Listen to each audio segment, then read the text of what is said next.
All right. We're a little after 7. I guess time to get started. Glad to see everybody here tonight. Welcome. You've probably been here more than I have. I've been enjoying Florida for a little while, but I'm back. Came back just in time to see all the pollen. So let's get our little bit of business out of the way first. Hopefully everybody received the minutes. And can I get a motion to accept the minutes? Going once, going twice? Thank you. Any changes, any suggestions for anything in the minutes that was wrong or that you'd like to see? Okay, seeing none, I'd like to take a vote. All those in favor of accepting the minutes as is? Thank you. Anybody opposed? It passed unanimously. Love it. Good start to the meeting. We have Sergeant Garcia here tonight. Welcome. And the floor is all yours. Don't you? Sure, I know you have a lot of stuff on the agenda today. Yeah, don't trip on the cords. Yeah. Anyone here that doesn't know who I am, I'm Sergeant Eddie Garcia with the North Community Engagement Unit. My responsibility is basically creating anything and everything that develops positive interaction, positive relationships, partnerships between the police department and the citizens and visitors and guests of the city. I'm just here to provide some quick crime stats for the month, like I usually do for the CAC. Before I get into that, does anyone have any questions, any concerns, anything I can answer in short order that I can address before I give these stats and head out? Yes. Just want to say how much I appreciate, you did the study and put up the no turn red ever at Carroll, and it looks so much better. Good. Good. Nobody's been killed, so thank you. That was a good thing. Yes. Thank you for that. Anyone have any questions? Anything that they need to know about? I can't talk about cases or anything like that. That's the number one rule. But anything I can clarify or that I need to know that's going on in your neighborhood, I get it. The speeding, parking, bicycles, I get it. I've heard it. I get it. So, yes, sir. Well, along with the ending of the turn on red, have the times for Six Forks to have the right of way been increased? The times in terms of what? Like green light time. Green light time. Oh, don't know. That is city transportation. That has nothing to do with the police department. Yes. Yes. I saw somebody in a RPD volunteer van today, and it's not something that I'm super familiar with. The people who are volunteers for the RPD, do they get training for the? I mean, do they have an extensive training program like y'all have, or no. Kind of people that are just like volunteer program is kind of what they do is help us in terms of traffic direction, minor traffic direction. They'll stand by and kind of help out if there's a minor car accident. They help with community events, stuff like that. Nothing to where like what we would do. Yeah, they're not armed or anything. No. It is just a volunteer, very, very low key, kind of volunteer thing. Don't think of that as like a volunteer firefighter. That's a whole, like they actually, get in there and get into the actual job. A volunteer is just kind of assisting us with, like I said, the main thing to do is traffic direction, help out with events, community events, city events, ushering people, stuff like that. Nothing in terms of law enforcement capabilities, not like that. No. Good question though. Yes. I think the city passed some sort of regulation concerning panhandling on the highway median strips. Are you all enforcing that? So there is a program that we're doing. It's not immediate enforcement. So we did a huge project in the Northeast District. Okay, that project included the median. So someone cannot stand in a median that's 6 feet or less wide, which is very small, right? Obviously, the dangers of standing on a median, on the street, like, say, Capitol Boulevard, Millbrook, Six Forks, right? All these thoroughfares. And so the city makes it extremely, hard to be able to panhandle and beg in those areas. So we did a huge project in the Northeast where first it was developed in phases, an education phase where we provide them all the resources, city resources, departmental resources, Acorns, if you know the Acorns unit, provide them as much as we can. The problem is we can't force people to go get help, right? We can't just take people off the street and throw them in a facility. That's kidnapping. We can't do that. But what we can be is consistent and relentless and approachable and speak to them and talk to them and let them know that we're here to help them and stuff like that.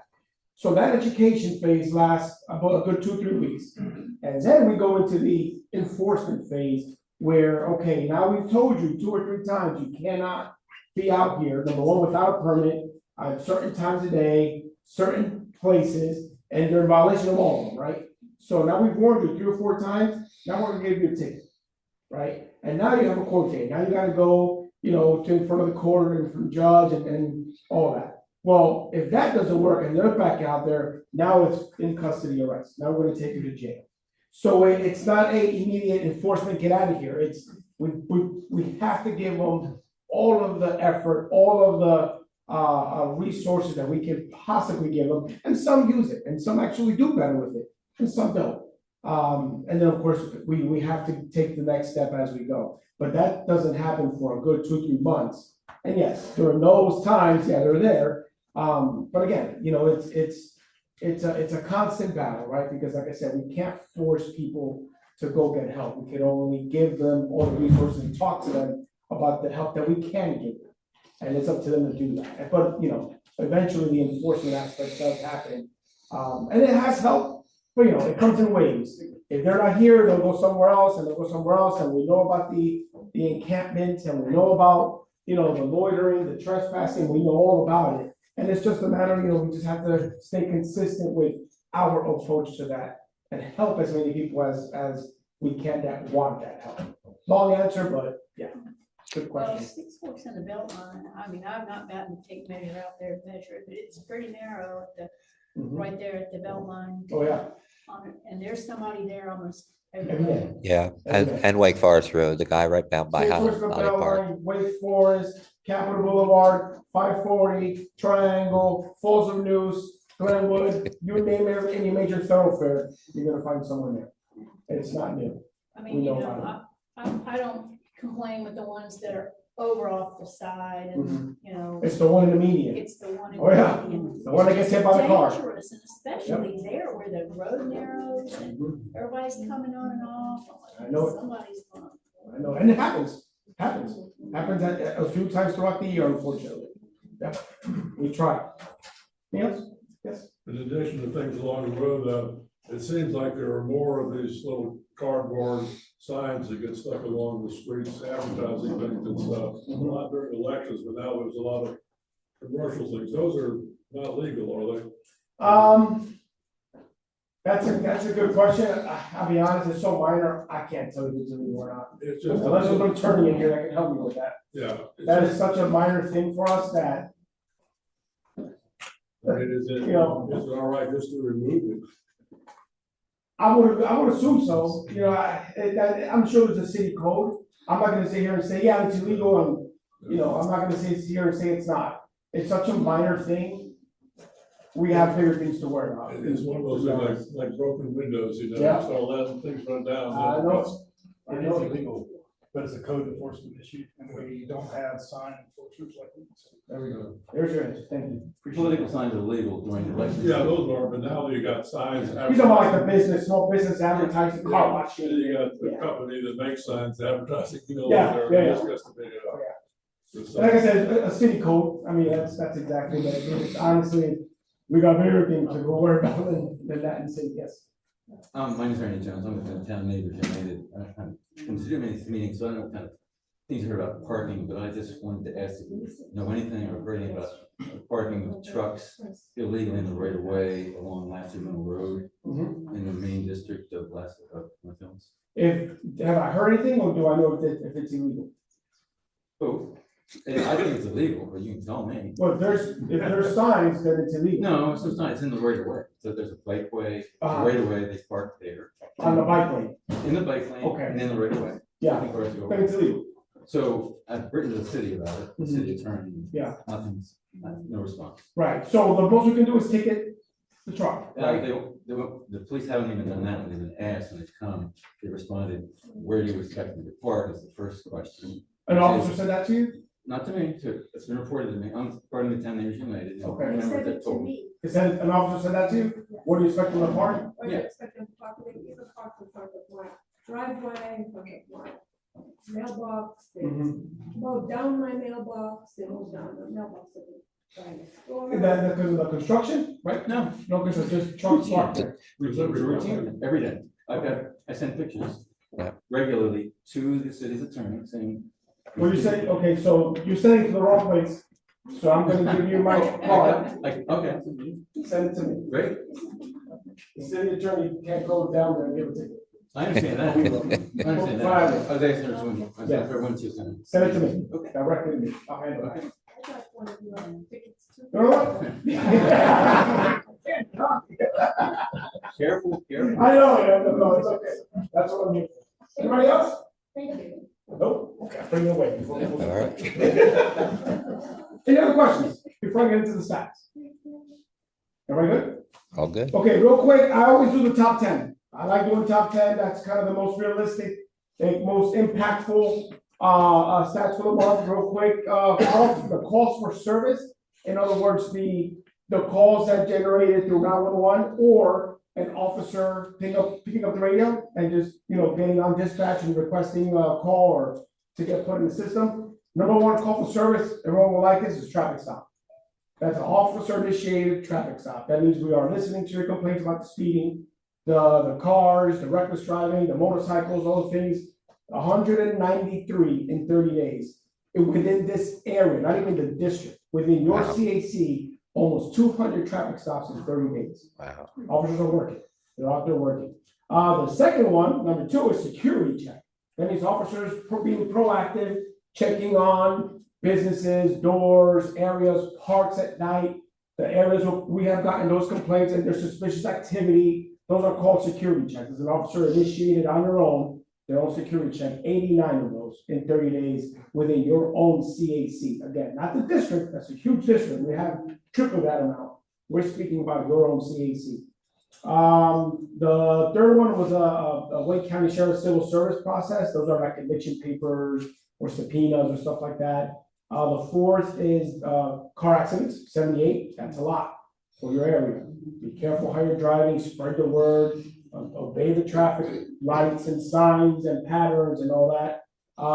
Check on welfare, burglar alarm, which is false alarm. 911 hang up is number 7. That's someone misdialing, right? Instead of 919, sometimes it's do 911.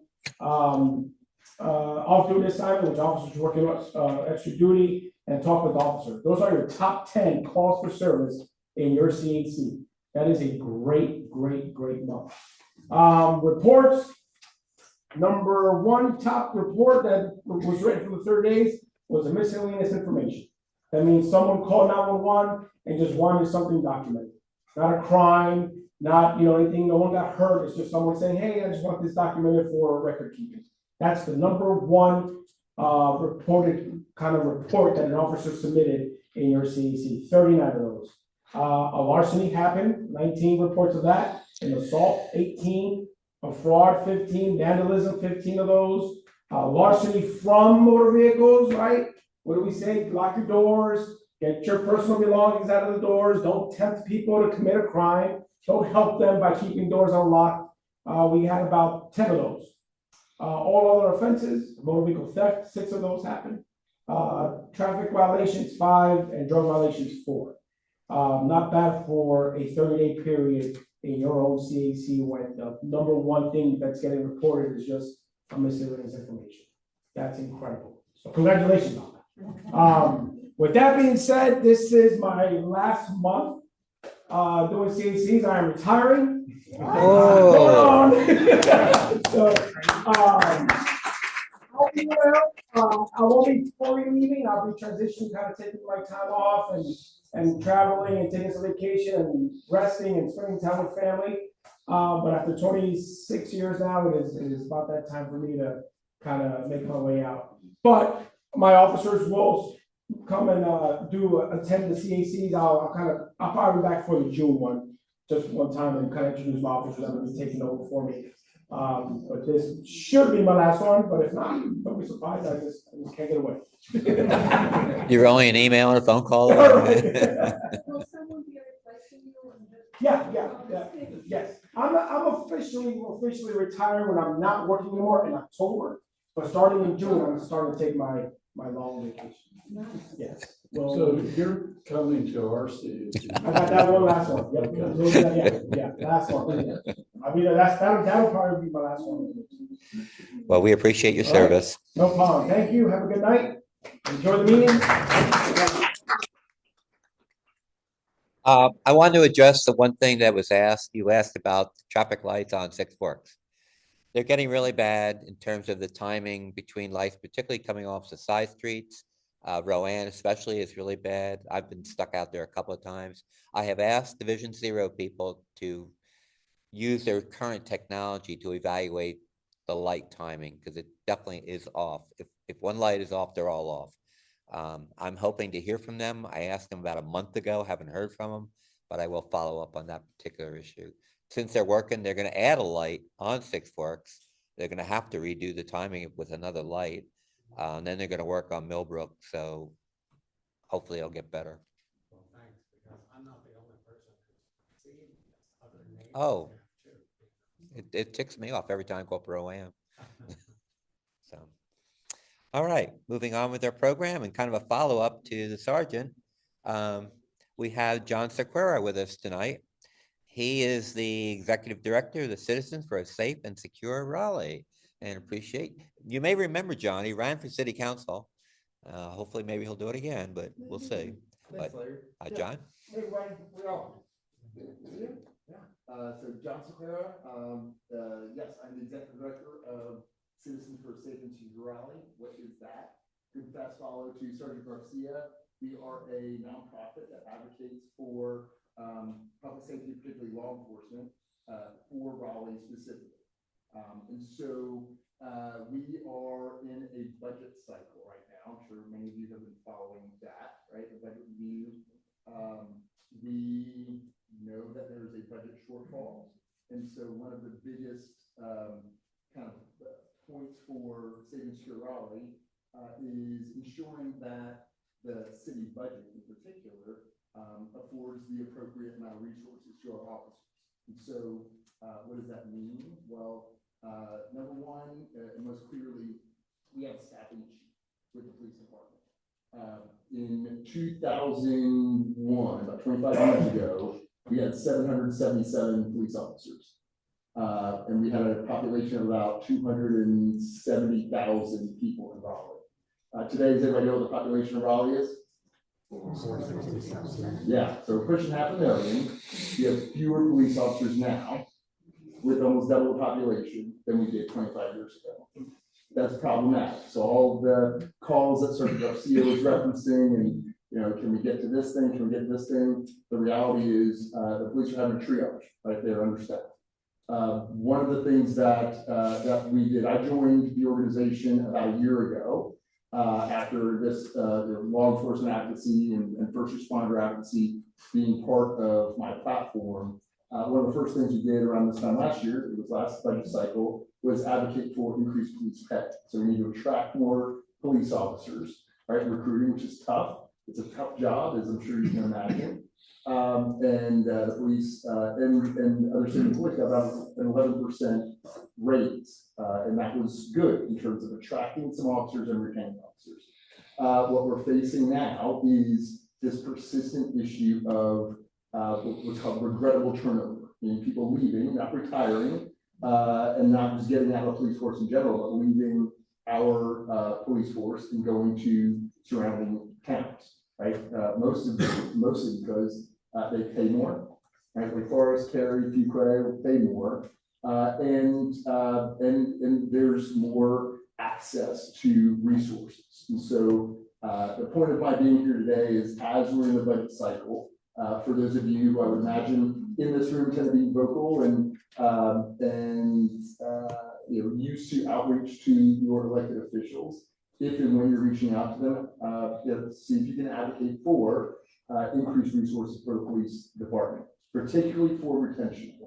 That's for two key buckets. One is certainly keeping pace with pay, right? Cost of living pay, merit increases, increased headcount to make it easier and to spread some of the strain across more officers. But then there are some soft retention elements, like, and I would have never thought about this, but access to take-home vehicles for officers, right?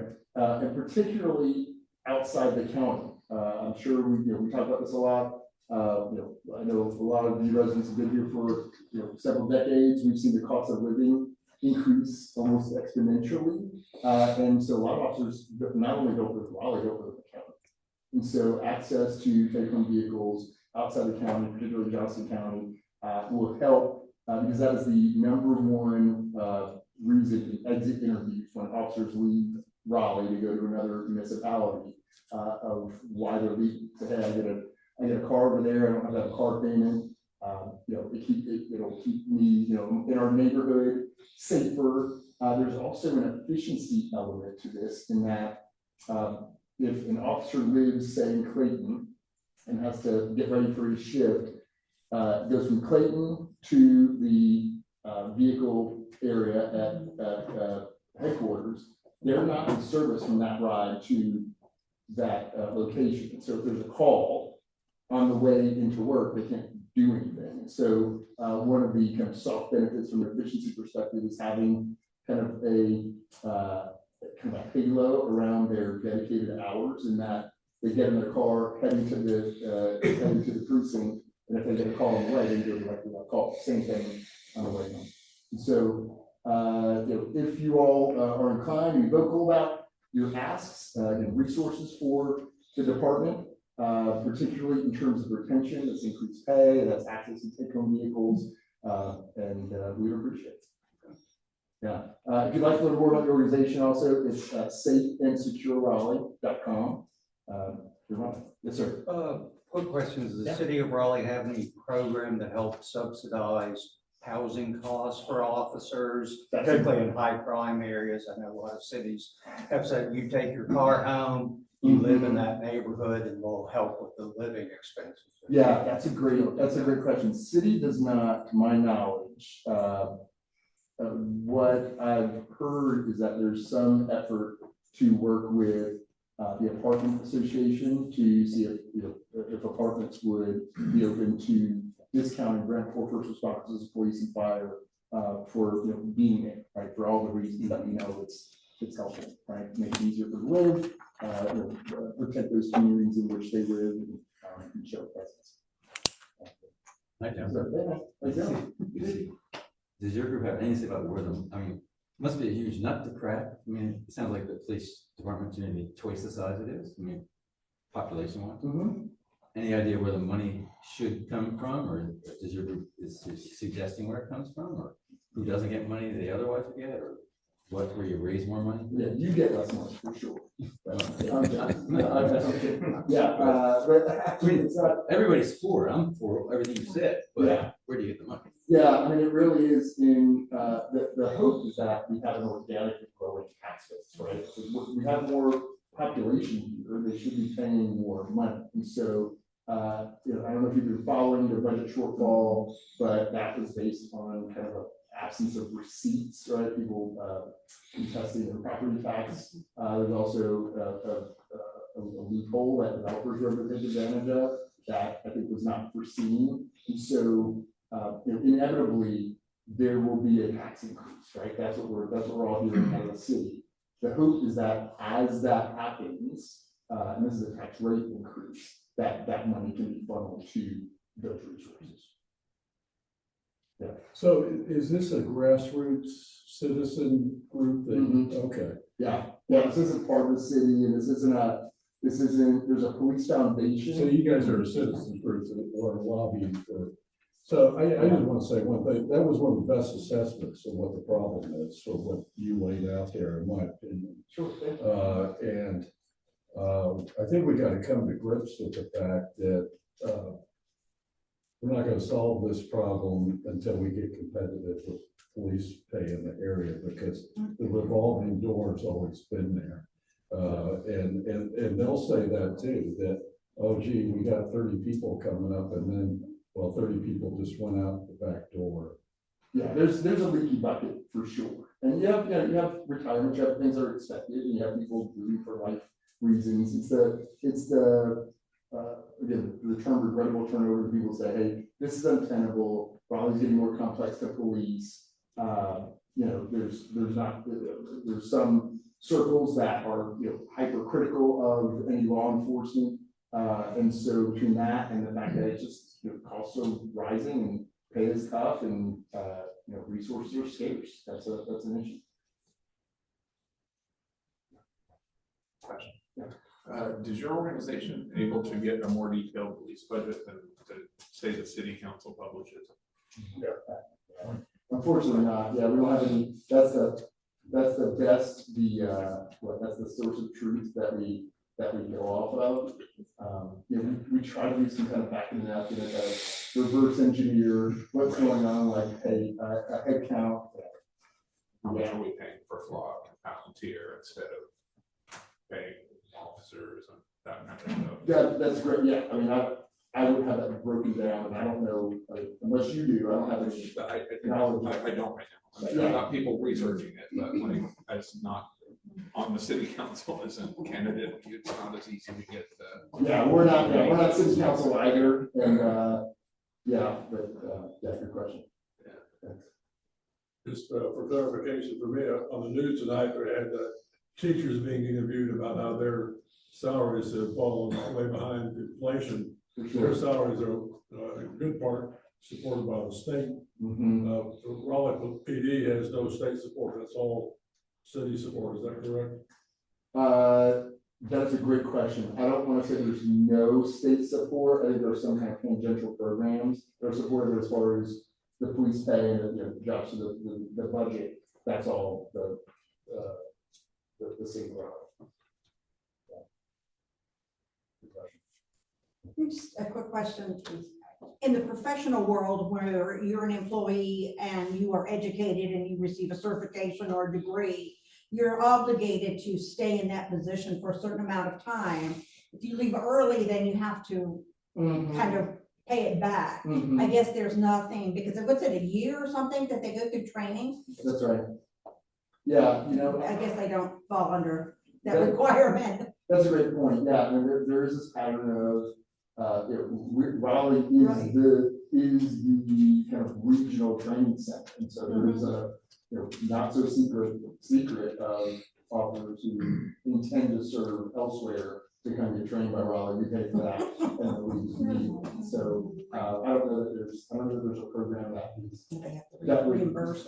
That would reimburse, yeah. Or it's also, I'm sorry. Or incentivize maybe. That feels like more carrot and stick, which again, that's the, when you talk about resources, but you can have all these great ideas, and at the end of the day, you're trying to fit, 20 pounds of request into a 10-pound, resource bucket. So maybe if we paid them more, we would save money by not have training guys who are gonna go out the back door. Well, yeah, I mean, that's when you have to be trained every day. Yeah, I mean, from a, if you're using kind of a corporate private sector analogy, yeah, I mean, when you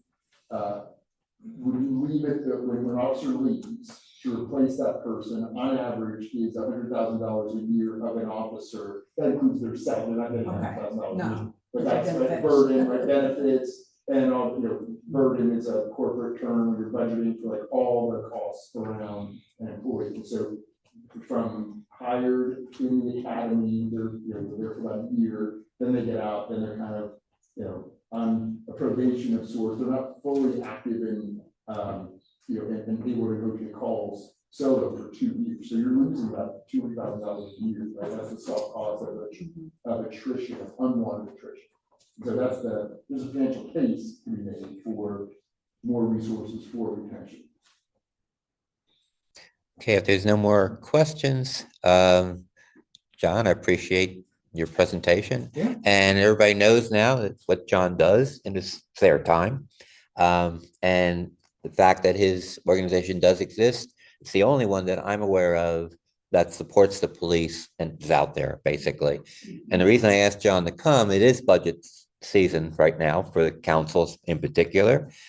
And public safety is supposed to be #1 in priority. Yes, you hear about affordable housing. Yes, you hear about transportation, but the one that comes to the top all the time is public safety. And in terms of cutting back because of our budget situation, first thing that usually happens is they cut back on salary. And if you nothing else, I would advocate council to not do it. Follow their own studies that they've done, which should be allocating more money for police and fire, severance program for fire. And those programs usually get ignored while they put their focus in other areas. So my encouragement to everybody that's here tonight is to contact council, remind them of the #1 priority for public safety. You've seen what happens downtown, and you see what happens when there's an emergency at a school. It takes most of the police force just to respond. And then you're asking them to also provide safety at night. Again, more requests for service, and we don't have the personnel we should have, especially for a growing city. So if nothing else, please send your notes to council and remind them to put more priority on public safety. And this includes your district councilperson, your at-large council members, as well as our mayor. Yep. Thank you, John. Thank you. Have a good. You too. All right, we're actually on time. It's hard to believe. I kind of balanced the agenda such that I know you guys want to get into the Quail Hollow cycle track issue. I put that towards the end of the program so that we would probably pick up the most time for that. So the next thing on the agenda, I wanted to introduce Kevin Gard. Kevin's been here before, actually. He's presented about missing middle before. Maybe some of you will remember that. I don't know. But Kevin's going to give us a history lesson today, and really, I'm looking forward to it. So, Kevin, the floor is yours. One thing before you start, if you notice, we have an owl, and the owl picks up the speaker. But if you stand too close to it, it cuts you in half. So try to stay to the periphery.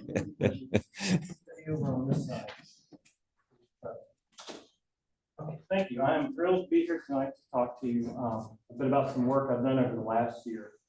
I've been in District A and in the Midtown boundaries for 50 years.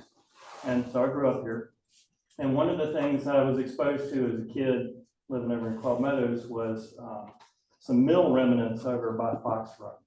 And so that's always stuck in my head. And then a couple of years ago, Heather Lay, who's here tonight, she covered the mill. And it really brought back all those memories as a kid visiting it. And it also brought up all the questions of like, who built this mill? And is this the mill that's attributed to the name of Millbrook? And so about a year ago, I went on one of Heather's hidden history tours around Raleigh in July.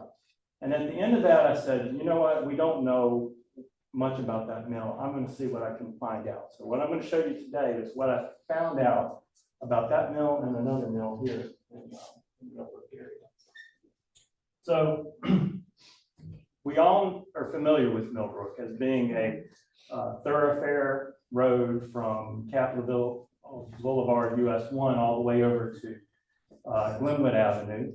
And probably more importantly are the schools. We've got Millbrook Magnet Elementary, East and West Millbrook Middle Schools, and Millbrook High School, which educates thousands of children in the area. And they all know Millbrook, and they all love Millbrook, but they really don't know the history of Millbrook. So, and of course, we've got all of us living here and all the commerce that we have. But in 1870, things were quite a bit different. In the Millbrook area was the Millbrook area had farmers. The whole area of Wake County pretty much had farmers. And on this map that designated some of the more successful farmers that were in the area, we had Kimbrough Jones, who his father, Nathaniel Crabtree Jones, they have a farm down near Six Forks and Wake Forest Road. And it was up on the hill across from the Wegmans, and somebody who lives in that house today. It was built before 1800. Edward Chappelle was a farmer around where St. Raphael's Catholic Church is. George Norwood, who you'll hear a lot about tonight, was up on Spring Forest Road. And then Gilly Jeffries was the wife of Robert Jeffries. And the Jeffries owned a whole lot of land. I don't have time to really go into the Jeffries tonight. It was also denoted by, well, it's noted on here, Millbrook, which is really Marsh Creek, which was misspelled on this map, Mash Creek. So one disclaimer, everybody I'm talking about tonight is pretty much before the Civil War. They were successful plantationers, so they did enslave people in order to get their work done. I won't be doing justice to that topic tonight, but keep that in mind as I go through this. All right, so real quick, I don't expect people to know this, but I learned a lot of now and then when I went through this research, so I thought you would love this. Old Wake Forest Road. Does anybody have any idea what it was used to be called? Highway number 1. It was Highway number 1. I think it was 1A, right? Well, it actually was before it was 1A, it was 1. It was 1. Back during the and before that, days. and before that, it was also known as Powell Road because the bridge down at Neuse River was built by a man named Powell, and it's Powell's Bridge, Powell's Road. How about Falls of Neuse? I love this one. It was Fall Road. In fact, it was Fall Road even just after 1900. Millbrook Road, this one's a little bit of a trick question because there really wasn't a Millbrook Road. I have seen a reference to a Millbrook Avenue that was around the depot area in Millbrook, but I haven't been able to find a map that shows that or another reference beyond this. New Hope Road, which stretches from, well, I guess it's St. Albans now at Wake Forest Road on out to US 1. That was Old Stage Road, or it's also known as the road to Rogers Ferry because going out 401 to Lewisburg, there used to be a ferry and then Roger. And actually, that's New Hope Church Road you're talking about. Yeah, right? yes. Because New Hope Road is a different road. Yes, this was New Hope Church. And New Hope Church Road actually ran to New Hope Church. Now Millbrook runs that way. Now Six Forks. Anybody know what Six Forks was all the way down to? It was New Light Road. And if you go today, Six Forks all the way out to 98, on the other side of 98 is New Light. But I've seen maps where down here in the North Hills area, that was still listed as New Light Road. It actually did end at Biscuitville. It's Biscuitville? Yeah, so it came all the way. Okay. Came right through where the old Kmart was. Right, through that field? Yeah. Oh, sorry. Okay. Then there were creeks. Perry Creek is the creek that runs through North Ridge and fed Gresham's Lake. And that used to be known as Manning's Creek. I love this one too. Big Branch Creek, right across the street. Does anybody know what could be better than Big Branch? Little Branch. Huge is close. The Great Branch. And then Lassiter Mill, or at least the dam at Lassiter Mill. Does anybody know what that was called? The Great Falls. Oh, yeah. Okay, so now back to like naming Millbrook. It's attributed to the Raleigh and Gaston Railroad, which was that railroad, first railroad running north-south from the Roanoke Rapids area down to the north side of Raleigh proper at the time. And I guess it was Elizabeth Reed Murray, right? She had found a schedule of the Raleigh Gaston Railroad from 1868. that listed Millbrook. And I went back to the archives and I was able to find a schedule from 1858. So that named Millbrook as a stop starting in December 1858. So really the naming of, say, the Millbrook area by the railroad preceded the Civil War. And it was referenced in one of their proceedings to the shareholders of the railroad in 1858 as opening a place for the workers to maintain the railroad. Okay, so we have the railroad sort of associating this area with Millbrook, and then we have these mill remnants over near the Fox Run neighborhood. So we want to know who built this. You know, is this the mill of Millbrook? So I'm going to run you through this mill site as well. Okay, let's go back to even before the Revolutionary War. This area was occupied by folks who got land grants from the king and from Lord Granville between like 1750 and the Revolutionary War. And we have Isaac Hunter owned most of the land in this area. On this map, the boundaries that are in blue were land that Isaac Hunter owned. There's one where we're at, we're right here. This is where we're at, and it says Theophilus Hunter, and that was Isaac Hunter's brother. This is Theophilus Hunter Sr., and he sold that whole plot of land to Isaac Hunter, so Isaac Hunter did own it. The Jeffreys owned a bunch of land up in the northeast section here, but you can see Millbrook Road running right through his property, and there's a block up here that is around Spring Forest Road. We're going to come back to that block because Isaac Hunter ended up buying part of that as well. And overall, he owned over 7,000 acres of land, not just here, but in Raleigh, other places in Raleigh. So some of you probably have already heard about the story of how Raleigh was named. I'll give you the real abbreviated version. In 1788, the General Assembly needed to find a new location for the capital because the English had it down by Newbern at Tryon Palace. And if you've never been there, it's a great place to visit. And in fact, Wake County is named after the wife of, I think, the governor that was down there. So in 1792, the General Assembly sends a party of 8 representatives of the region and 1 at-large to come decide where the new capital is going to be. And they deemed that it should be within 10 miles of Isaac Hunter's Ordinary, which was a tavern that he owned that was roughly around like where Duke Raleigh Hospital and North Raleigh Hilton are located. And that was on a road called Fall Line Road, which was kind of like it was a major stagecoach type route from Petersburg, Virginia down to South Carolina. So, and I've already mentioned Isaac Hunter was the tavern owner and planter and landowner. He owned a couple of mills, including Lassiter Mill. But Joel Lane's land ended up being selected. So Hunter didn't win out on that, but his family in this area really helped establish Millbrook. We'll go through that, show you how far that reaches. But first, I need to tell you about the other mill that I found on this journey. I didn't know anything about this, and I found some hints of it and kind of ignored it for a while, but then I had to dig into it. There actually was a mill from Jacob Mordecai.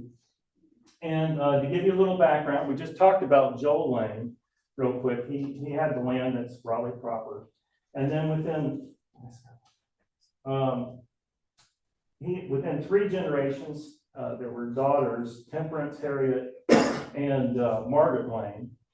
And Margaret Lane married Moses Mordecai, and they had 3 children, Jacob, Ellen, and Henry. And unfortunately, the youngest one here, Jacob, after he was born, Margaret died.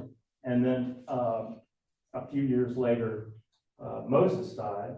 And then his half brother or stepbrother, but his father married a sister of his mother, so they were kind of still related. But George Washington Mordecai got guardianship of the 3 children. And they lived in the Mordecai house over here. But at some point, Henry got married, and then Temperance and Harriet moved out. And I'll show you their land. And if you've never been to the Joel Lane house, it's really easy to get to. You just get on Lassiter Mill, go across Glenwood to St. Mary's, and go all the way to the end at Hargett, and it's right there on the right.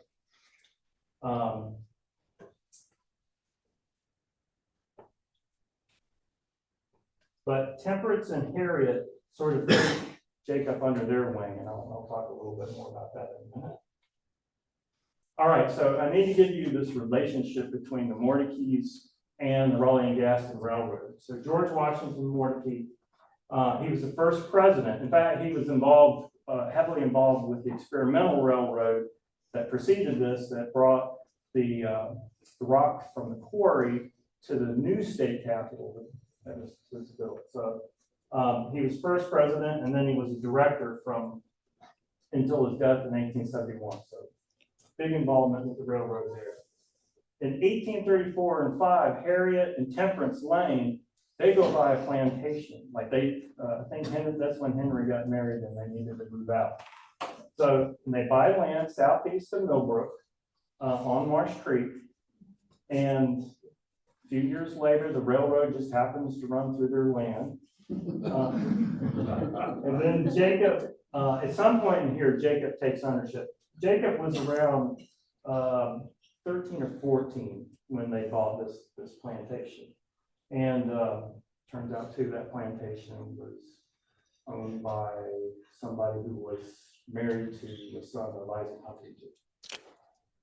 Okay. And then I found some evidence that Jacob Mordecai had a mill on Marsh Creek in the 1840s, before Millbrook was named. And he also had some involvement with the railroad. He did win a contract to build a section of railroad from the north side of Raleigh to the south side to meet up with another railroad line that was coming through. So heavy involvement with the railroads. So here's a map of the land that Jacob Mordecai owned when he passed away. Henry was selling these lots of land. And for reference, we got Millbrook at the top. And then we have St. Albans and New Hope Church Road running down here to the middle. And then, of course, we've got Atlantic Avenue and the railroad running through here as well. Okay, so very close to Millbrook. We got Marsh Creek. I already mentioned Jacobs there.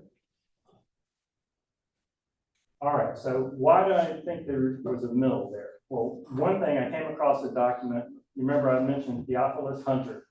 Well, his son, Theophilus Hunter Jr., they had a mill on the south side of town on Walnut Creek. And there was a lawsuit. People were getting sick, and they were blaming it on the mill pump. And so as part of the city's investigation, or maybe it was the county's investigation of this, they went out and listed comparable mills in the area. And one of them was this J. Mordecai on Marsh Creek, about 4.5 miles from Raleigh.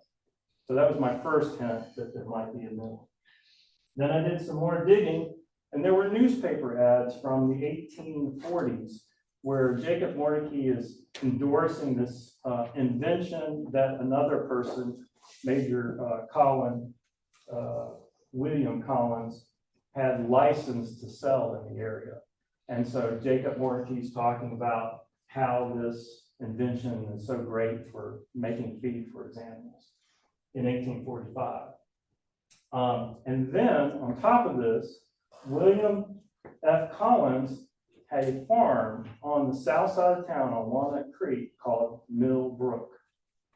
And this was in the 1850s. So we got Jacob Mordecai, we've got Collins, who has a farm called Millbrook on the south side of town, and Millbrook hasn't been named yet. So that sounds a little coincidental. So we've got his mill was located southeast. The timing was it was in the operation before Millbrook was named. We got this strong relationship with the railroad, and then this association with William F. Collins. So circumstantially, there's good chance that they influenced the name of Millbrook in Origins did. But I don't have direct evidence, at least not yet. I haven't turned over every stone yet. So we'll see. All right. Let me take you through the George Washington Norwood Mill that we still have the remnants of, and a lot of documentation.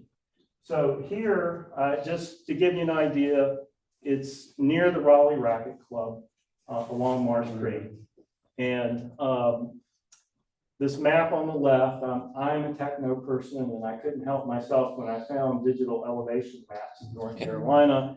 I was shocked that you could see details of the mill in that data, and I put in the remaining wall because the data didn't include that, but there's some really nice details about what the mill pond and the drainage from the mill pond was. Okay, we've got I went out, I was fortunate before the leaves came in, I was able to go out with Douglas Porter from the city. He's a historian that works with the park sites. And I was able to go through and take some wonderful photos of the area. You'll notice that the wall is built on this large flat rock. And that's such a prominent geological feature. It's mentioned in deeds. Here's a shot looking to the south from the north bank. And you can see across the rock that goes sort of slopes down, and then you've got the wall to the right. That's Douglas out on the hill. This is from the south, or from the east side of the rock looking west, looking up the rock.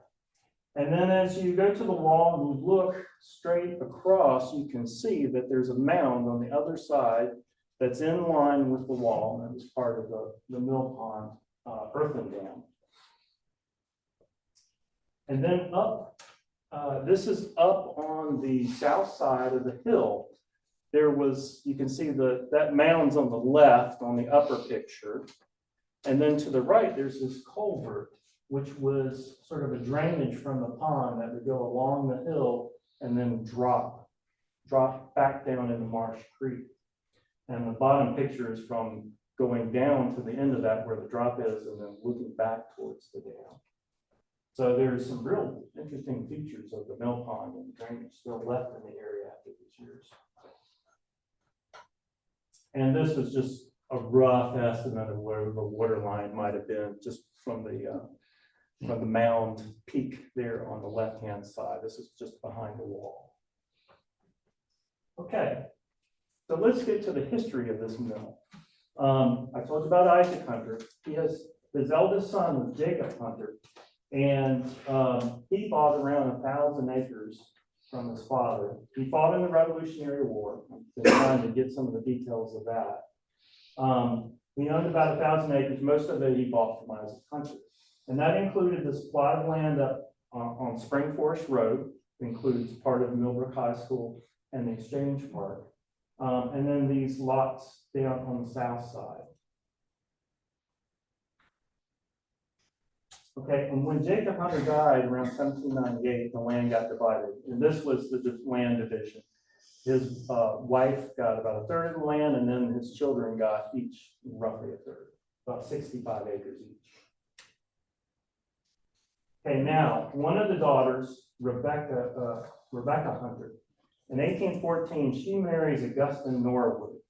And then around 1817 to 1819, they start buying up some of the lots from the heirs of Jacob Hunter. So they buy up the lots that are up here on Spring Forest Road and start a plantation. I got really lucky with this, that the land partitioning was, at least the microfilms were still available. They gave me the plat of the land, and then in settlement of the accounts, they had documents showing that Isaac Hunter was the guardian appointed to the children of Jacob Hunter. And then you can see over here on the right, this, I love this in this plat too, this road, and it's named as the Fall Road. There's only one or two places where the road curves like that, which gave me kind of a location for the bottom section. It took me a while to find the location of the top section, but I had to do that with the land grants. Okay, now there's a legacy from Isaac Hunter and his family in the area. This somehow you'll love this. This part of it. And so let me walk you through this a little bit. I'll try to go quickly but concisely. So I told you about Rebecca and Augustine. And they had one son, George Washington Norwood, the one who built the mill. George and Rebecca, they had,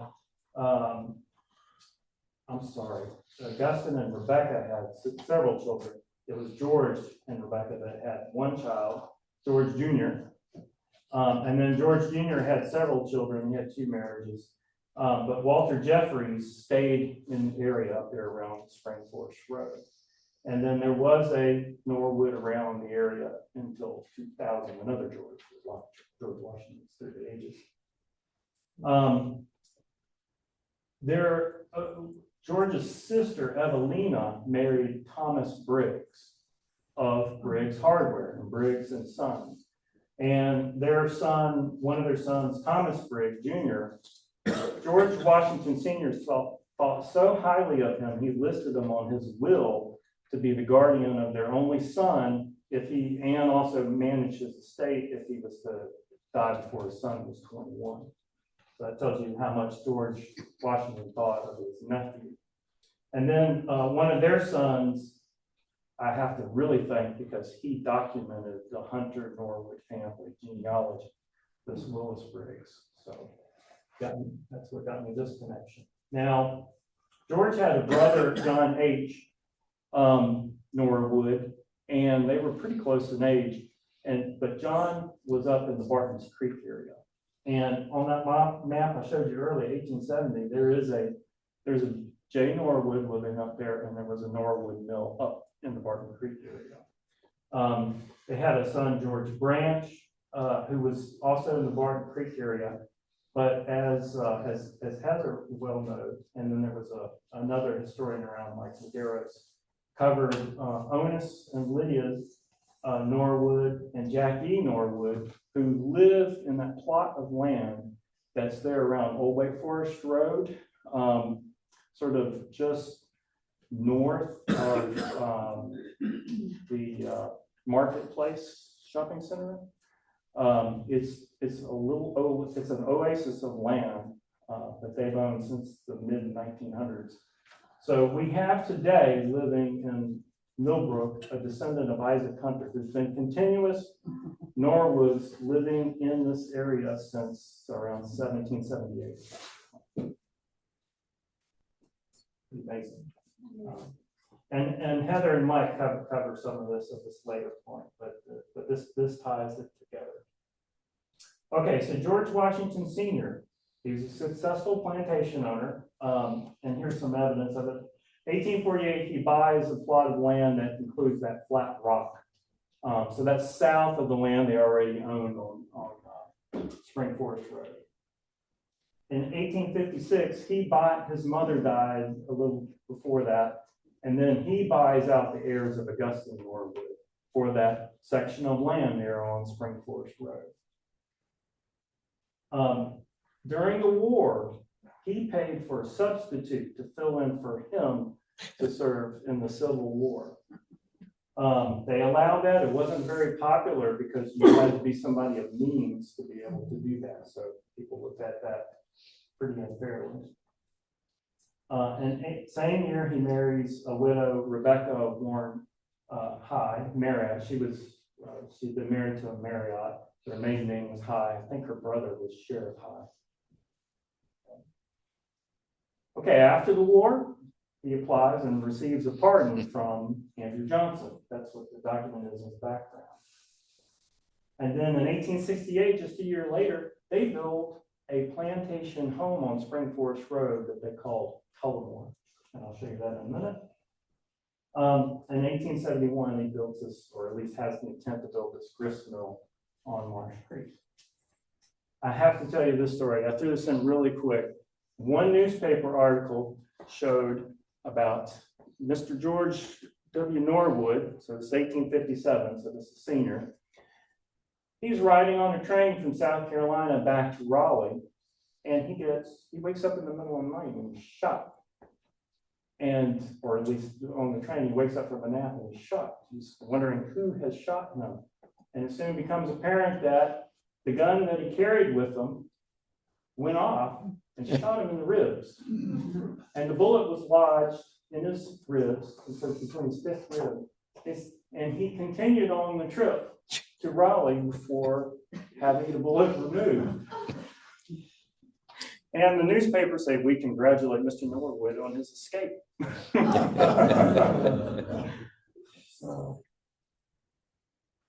Okay, so this is Tullamore, and I got so lucky here too, because NC State their School of Design had a program where they were documenting architecture in the state that was at risk of not being preserved.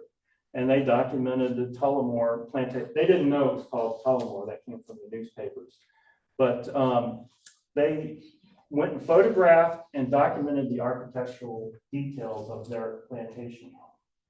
And they had a map of the area showing the house, the slave quarters. There was a family graveyard that was moved to Oakwood. This is wonderful. There's a lot of detail here at NC State, and it's online. It's available. Okay, so the Norwood Mill. This shows you in green the land that Norwood owned up here around Spring Forge Road. So 1848, he buys this piece of land that has the flat rock. In 1871, he has a deed from Edward Chappelle, which I told you lived over in that land between there and St. Raphael's. I wish I had time to talk about him as well, his family. This deed really spells out the mill. And then there was another lien bond to somebody to work, this Williamson, to work at the mill. So this is good documentation for when the mill was in operation. So this Edward Chappelle deed, which is, I have it in the background. I got lucky here in George Norwood's personal collection in the archives. This was his copy in the archives, and there was one in the county. And between the two of them, I could decipher all that Chris wrote. It establishes George Norwood as owner of the mill. It defined a 3-acre boundary that the mill was not supposed to exceed. It specified that they were supposed to, George Norwood was supposed to grind up mill for Edward's family without charging a toll. That was a customary thing, to charge a toll of percentage of grain. It also said that the pond dam should not reach this branch in the creek that was up in his property about 750 feet away, and that the land was to return back to Chappelle's family if Norwood abandoned the mill, which apparently happened because this boundary didn't hold in future land documents. And then I came across, I'm skipping a whole generation here. This was George Norwood Sr. When he died, his land got divided up. And when I found this, it was just a fantastic map that shows the mill dam and on Marsh Creek. So when I got to this, I know it was really onto something. And it just, I told you about Edward Chappelle. Turns out one of his grandsons actually was a surveyor and did the surveying. Whoops. Okay, so, and then this is just a plot of that land on a modern map so you can see where everything was. The southern tip was where the mill was, and then they owned this land all up in Northridge. All right, so how did I get to some of this information? I did what I call deed diving at first. That July, when I committed to finding out, I started going through deeds and going backwards in time. And pretty quickly, I found the name Norwood in the mill, and I kept following it back till I got to the maps. most of the information I'm showing you tonight is stuff I've been gathering since then. But it didn't take too long really to find something that you want. Lots of maps referring to it. So we got 2 mills, 1 Millbrook. We've got Millbrook named in 1858.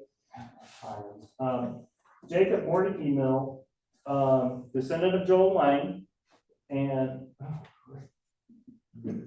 Yeah, it's off and rolling. Operated during the 1840s, had this strong relationship with the railroad and Major Collins Millbrook Farm.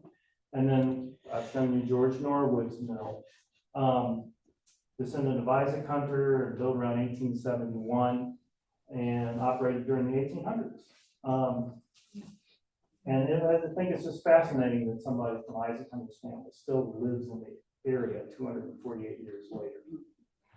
And by the way, he probably doesn't know it. Yeah. I don't think he knows. And he may not care.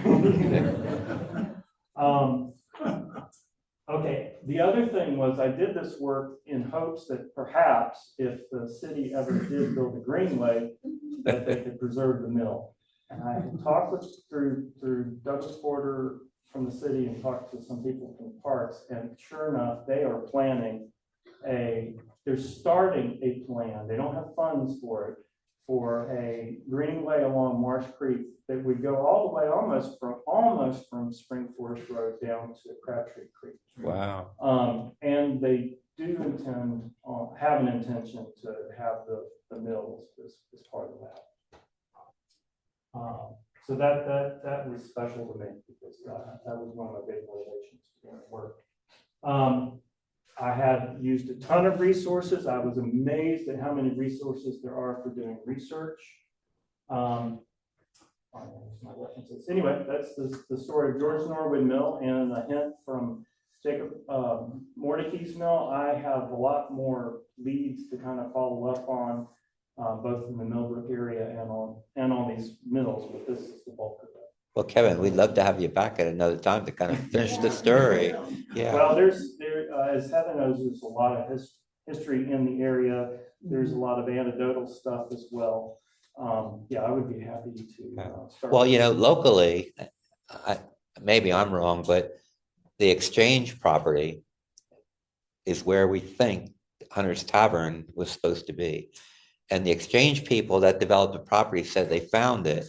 And as part of their building out of all their commercial stuff, they're supposed to highlight where it's at. Yeah, And actually, Hunter's old. A few years ago, it's still around about a decade ago. It's out, it got moved. It got moved behind the North Raleigh Hilton. It was right where the Hilton stood. So the Hilton stood on top of the original mill, or not the mill, the tavern. The tavern got moved back into the woods, and now DeWitt Carolinas has built a tower, kind of right where the mill had, or not the tavern, sorry, where Isaac Hunter's Tavern had stood. But we did go out there about a decade ago and saw what was left of the tavern. There wasn't a lot left, but there were some like pieces of planks and the foundation and stuff. Well, they were supposed to mark it out, and they did say an intention for that. I haven't seen any. I know the Greenway is probably going to go right through that same area. Yeah, I'm sorry. Yeah, well, and really the shameful thing was the remnants that were there. It was like in the 1980s when the country house that was there on Wake Forest Road. This is another thing Michael Garris had covered. It was called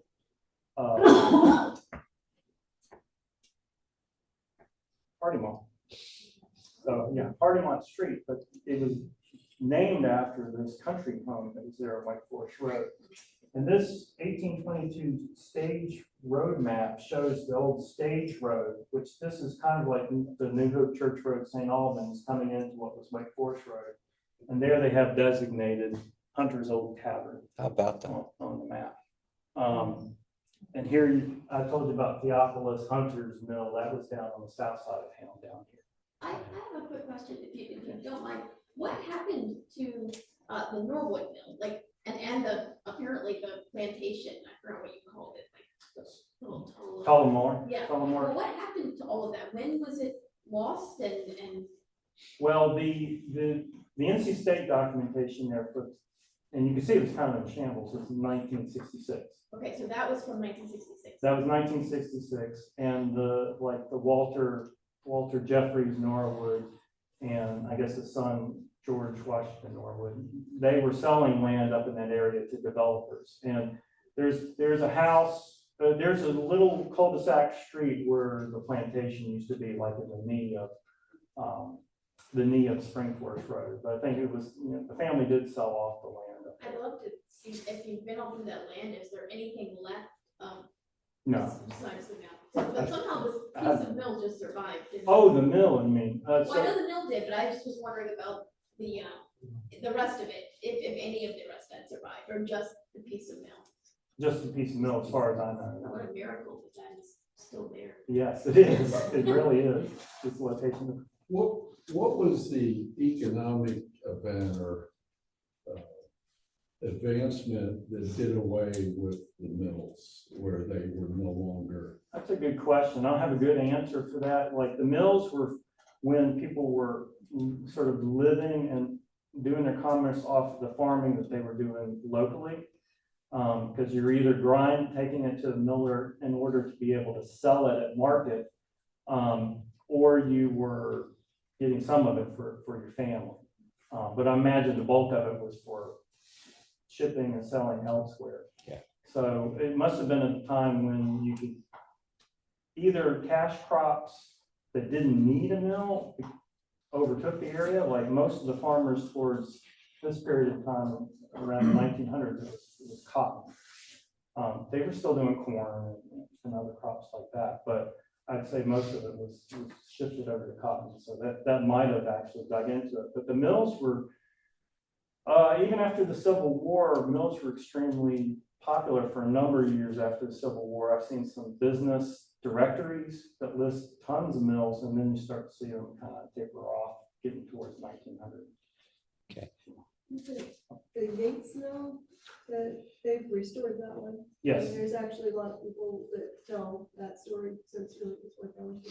Yeah, Yates Mill is wonderful, and they have like this time of year, I think they have open house in the mill. I went there recently, and they said, we got this new water wheel, and the place wasn't running. He said, we can't run it because we found out once we run the new wheel, we can't stop it. If you visit the visitor center at Guilford Courthouse up in Greensboro, they have a wonderful map-like display, and the density of mills back in that day was really quite striking. There would be every few miles along these creeks, there'd be a mill because the farmers had to haul their stuff in by wagons to get it ground. But one thing that really struck me was looking at this Federal Beavers map that you referred to, which was a map of Wake County in 1870, is that almost all of the thoroughfares in North Raleigh are on that map, except for the Bell Line. And they were probably dirt roads, farm to market roads, to support these small farms. And even before that, they might have been deer tracks or something. But you realize that in North Raleigh, our street planning has been done by Deers or Indians or farm to market roads and not by urban planners. And that has a whole lot to do with why we have such a mess with the traffic today, because it's not designed for a city. Yeah. And I will mention that I think like Old Wake Forest Road it got completely superseded by Atlantic Avenue. So there's hardly anything. There are sections of Old Wake Forest Road left, but it's mostly Atlantic these days. Yeah, but I don't know if you touched on this, but the large granite blocks that these mills are made of, the one year, Ambassador, Yates Mill, did you get insight as to how they were constructed or where they got them from? That's a great question. The one at Lasser Mill, that was built like 17. That one I would really like to know what they did, because the Great Falls was built around 1750, 1760, I think. whereas the Norwood Mill was built, 100 years more later. I wondered, having visited the site, you can see that in the hill, there are rocks and boulders in the hill. I wondered if they used some of those for constructing it, but then they would have had to work and mill it. Heather's covered the mill wall, and it was that spike and feather technique. Oh, yeah, the for plug and swinging feather around- plug and method. fe- Yeah, feather yeah, method. we had, Chinky, I think they call it chinky. we had an Ardell, it's not there, and yeah, they said, I don't know the word. They might have said that, I remember them talking about plug and feather, and they showed us the method of how they were, and that helped them to get a date timeline for kind of how old the mill was. He thought it was even older. He did, he thought it was older at the time, the archaeologist that we had to go out there, but we were confused, you have found like, I'm so happy, because we filled in so many gaps, including, so the Norwood family are the ones who have been telling the tale of this mill, right? This mill, the one in their yard, or the one in, the one in, they even talked about the Norwood Mill. It's the Norwood family at Millbrook Baptist Church that was really spreading this oral history of this being the original Millbrook. And I have no doubt that that's probably what Jack thinks it is, because he was taken out to that mill when he was a little kid, and his grandfather told him that it was still like kind of, there when he was there. So I bet you that Jack probably does think that that is the Millbrook Mill, because in his world, the Norwood family was very central to the Millbrook community and the church. And they had their own mill, the sawmill on their property. So I'm kind of seeing now how this oral tradition might have gotten started, given that it seems like it's their family mill. Yeah, because his grandfather was George Branch, who was a nephew of George Norwood. So I kind of wonder if it's like a family story, right? Yeah. I hate to bring this to a close. I know we could go on probably for another hour. Kevin, it was terrific. Was this of general interest to most people here? Would you like to see more of it in the future? This deals with because hitting this engine that burned kerosene and steam operated engines started to move it in to sawing the wood, grinding the corn and all that kind of stuff. Yes. Definitely in the. I'll give you a In little. other words, we got more automated, you might say. I'll give you a little anecdote too. I used to take water samples from some of the major rivers that are run through the area. And most of you know Saxbaha. Well, Saxbaha had a mill, and that mill today still has all the markings on the floor in the wood of the floor, but now it's condos. So that's its future. Thanks, Kevin. All right. Our next agenda item and the balance of the meeting is up to you, Chuck. Go ahead. Sure. I'm not a techno wizard like Kevin is, so I'll need some help with the PowerPoint slideshow here.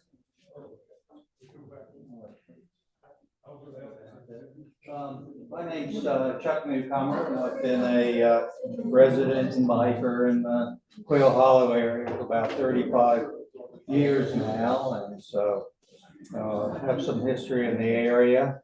But tonight's presentation will be on, I'll say a presentation, it's my own personal thoughts really on the city's plan for the Quail Hollow Drive Green Street project, and then particularly the two-way cycle track that they're planning and the elimination of on-street parking on the east side of Quail Hollow.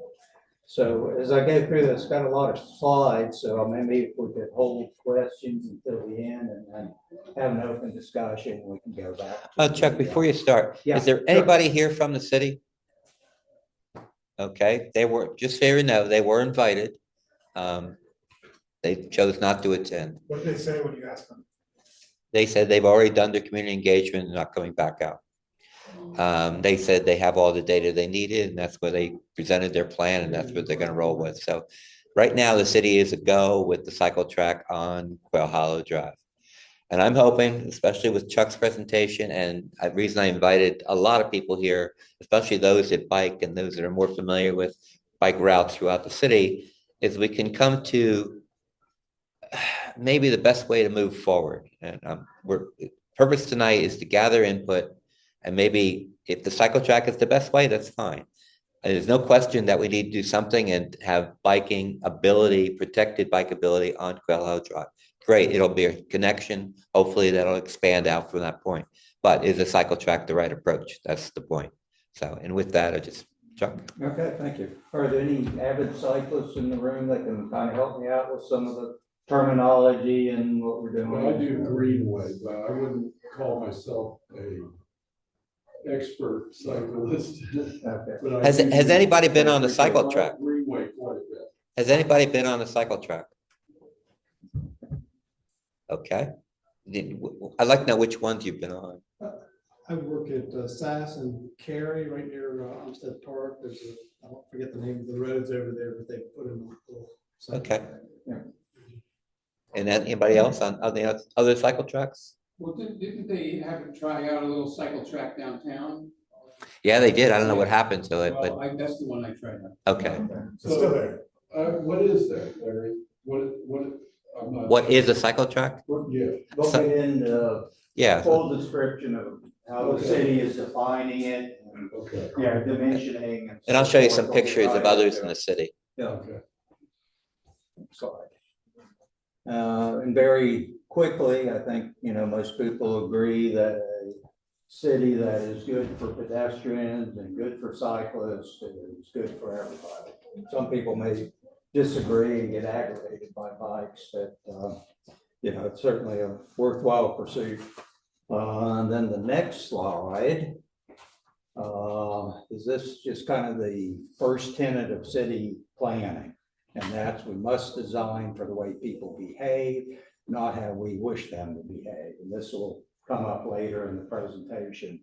And the clearest example of this is you all been to schools, churches, public buildings. Architects put the very nice sidewalks all running at right angles. If you want to get from the parking lot to the entrance, what are you going to do? Right across the front. Yep, no matter how many signs you put up, no matter how time you say this is the pedestrian walkway, people are going to do like they always do. But this will come up later. Next slide, please. There we go. So this is the geography we're talking about. Millbrook Road on the north, Hardemont to the south, and the extent of Quail Hollow Drive there. It's about a little over a mile between the two, maybe about 1.2 miles, and something to bring up to that'll impact the biking study is that from Millbrook to Hardemont, the elevation drops about 70 feet. So going south, you're gaining speed on the bicycle. Done plenty of time, even an old geezer like me. Next slide, please. And so, where this all fits into the city plans for cycling and pedestrians, and this is a very legible in this, but the Big Branch connector, from north of Cedar Hills Park there, down along through Quail Hollow, and then eventually over the Belt Line and connecting up with the Crabtree Creek trails. Also, kind of in a more urban context, is the Midtown Ring, which will hit Quail Hollow's listed as #1 up there as a one-way bike path that gets you through the commercial mixed-use areas, but then also down to the Crabtree Creek area and then over to North Hills, of course. Next slide, please. Okay, this is a depiction of what the city is talking about with a two-way cycle track along the east side. This maps that the city did is actually upside down. So east, is to the left, south is to the north there, and et cetera, et cetera. But yeah, where they're showing the cycle track is the east side, elimination of the on-street parking, and then the two-way traffic is normal. And the lowering of the speed limit down to 25. So that was right out of the city plans. And then the next one, please. So a two-way cycle track is simply a normal bike path that allows bicycling traffic to go both ways, both with the traffic and then against the traffic. And that against the traffic is called contraflow. And we'll get into the pluses and minuses of that in just a minute. You can't read it on the copy there, but it's, the city says that the appropriate street types for two-way cycle tracks are 1, major streets, and 2, mixed-use streets. So perhaps Quail Hollow is now a major street. It is really designed as a neighborhood collector street, so that's what we're working with. Criteria for, when you want, most of the time, a one-way cycle track going with the flow of traffic on both sides of the street is the preferred alternative. If you want to do a two-way cycle track, the major criteria that impact us are streets with high motor vehicle volumes and or speeds. We certainly have the volumes, got about 3,400 cars a day on average going down Quail Hollow Drive. Speed, maybe not, depends on how this 25 mile per hour limitation actually impacts traffic. Another criteria, streets with high bicycle volumes. There's no exact definition of that, but usually from low demand to moderate demand is something that between 50 to 100 or a couple hundred bikes per day is moderate demand.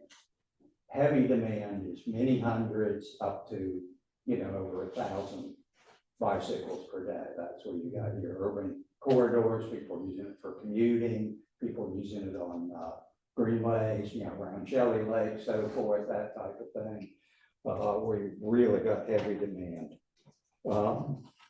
As far as how they design them, their preferred width to accommodate the two-way cycle track, so people aren't conflicting with each other. You've got separation from the curb, which is hazardous. You've got separation from cars, you've got separation parking and so forth, is 12 feet of pavement. So that's 1/4 of the current roadway of Quail Hollow Drive. It averages about 48 feet curb to curb.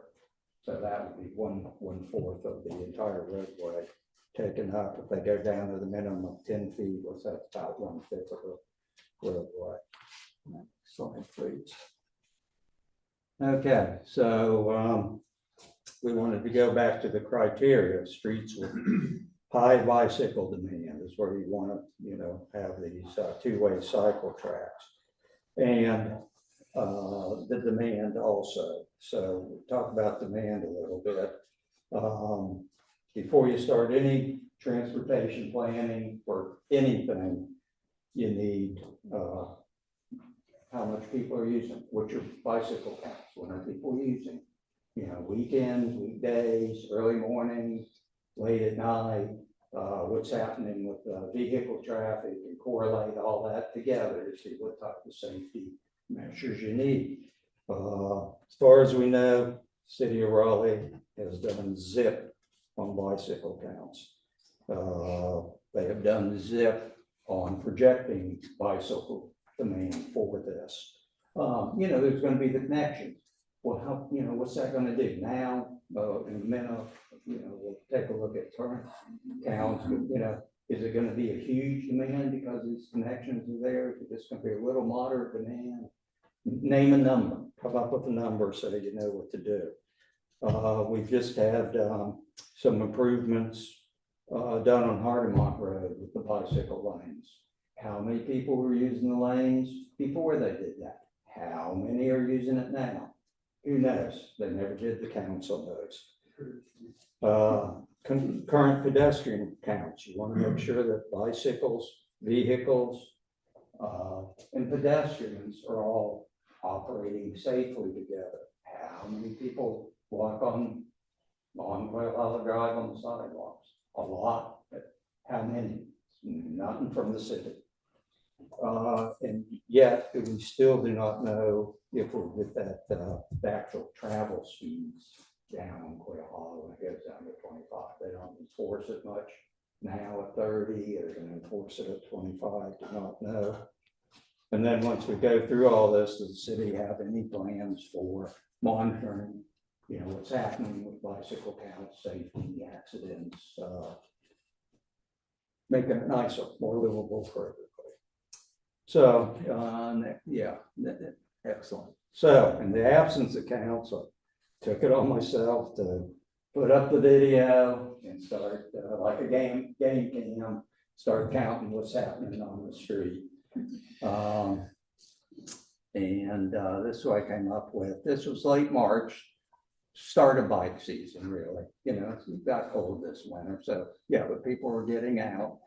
I did about almost 100 hours of reviewing video, divided between weekend, weekday, early morning, evenings, you know, trying to vary it. So this is very unscientific, but what happened during those couple of week periods is that average about 7 bikes per day on Quail Hollow Drive. Weekends, you know, up to 9, weekday 6, what you'd expect. Pedestrians, on the other hand, now there's 62 people a day walking in front of my house on both sides of the street. So that's very, you know, quite the difference.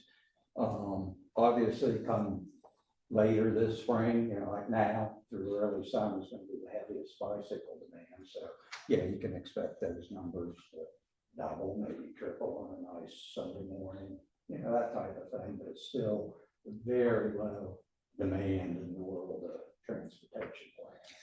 Chuck, just want to remind Yes, you sir. that I took a lot of your time away, so you might want to. Zip on through. Yeah. Okay. Let's go on to the summary benefits as I see them and drawbacks.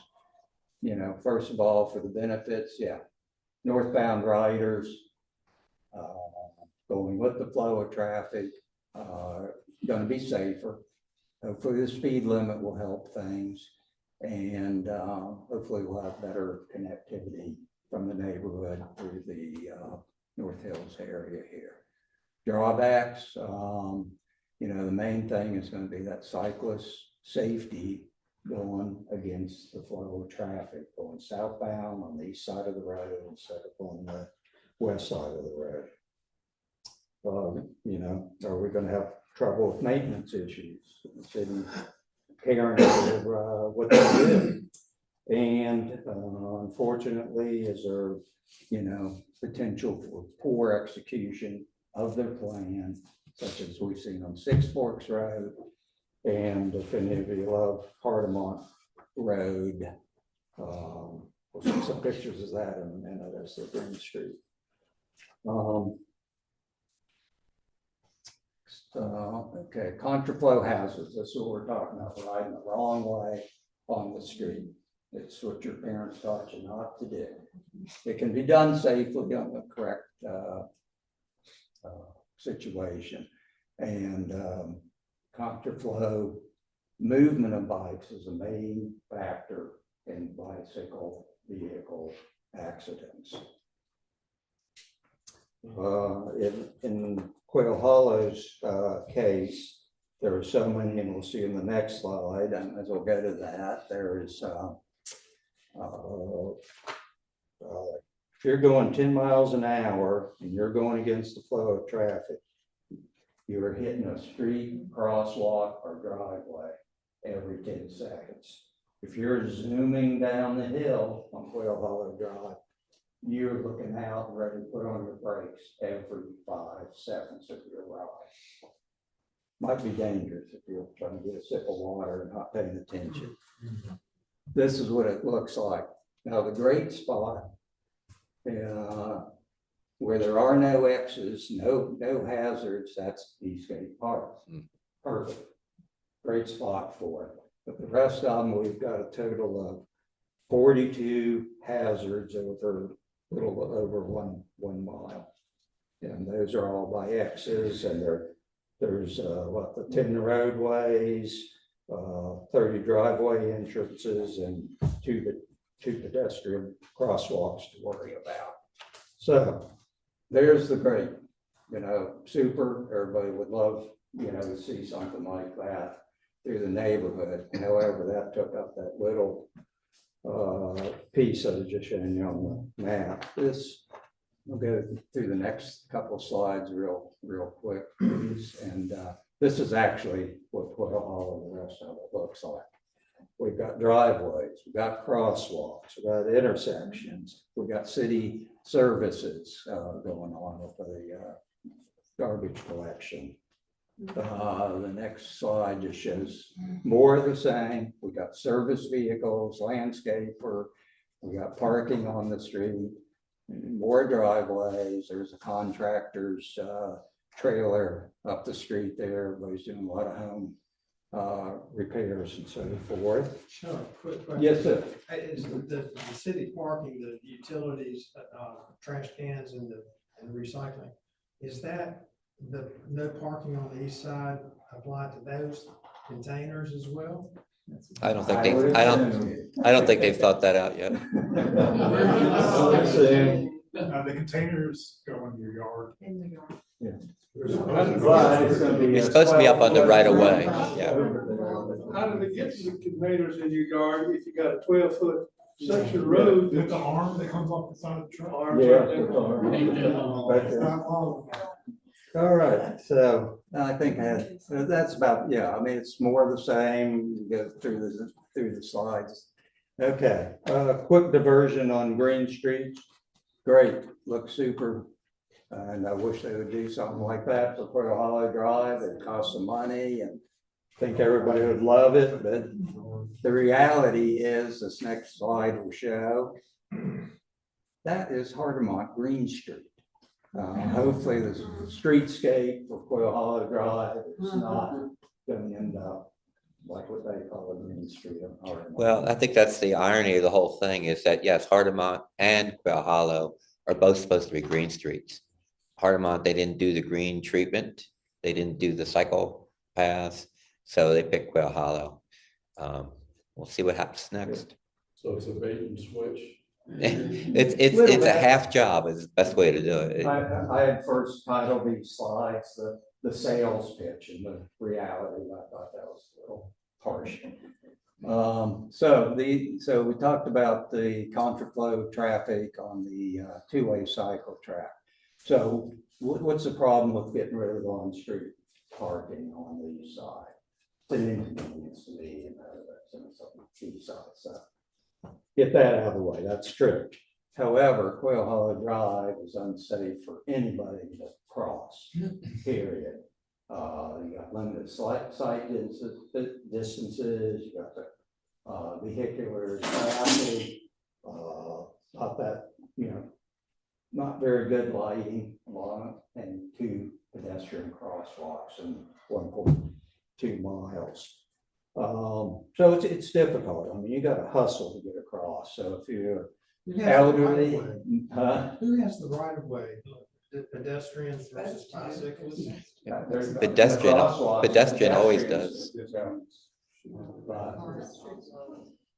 You can do put your hand out and say, hey.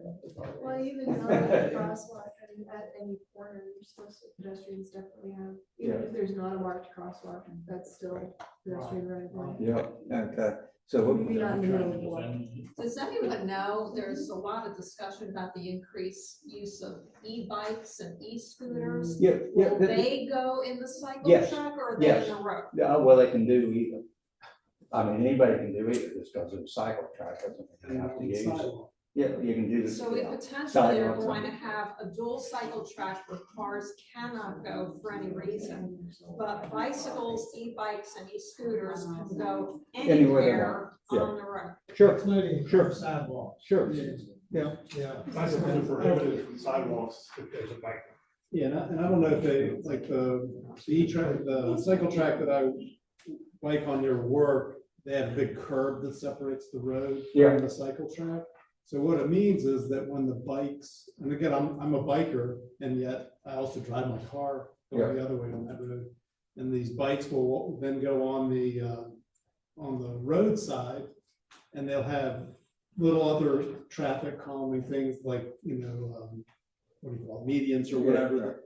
So it means that you can't pass for like a mile or something like that, because they're deciding they want to go on the road at their pace. Yeah, well, a lot of times it's more comfortable to ride on the road than it is on the bike path. So, yeah, it's just the truth. And I get it, they kind of make it, they ruin it so that you can't really pass.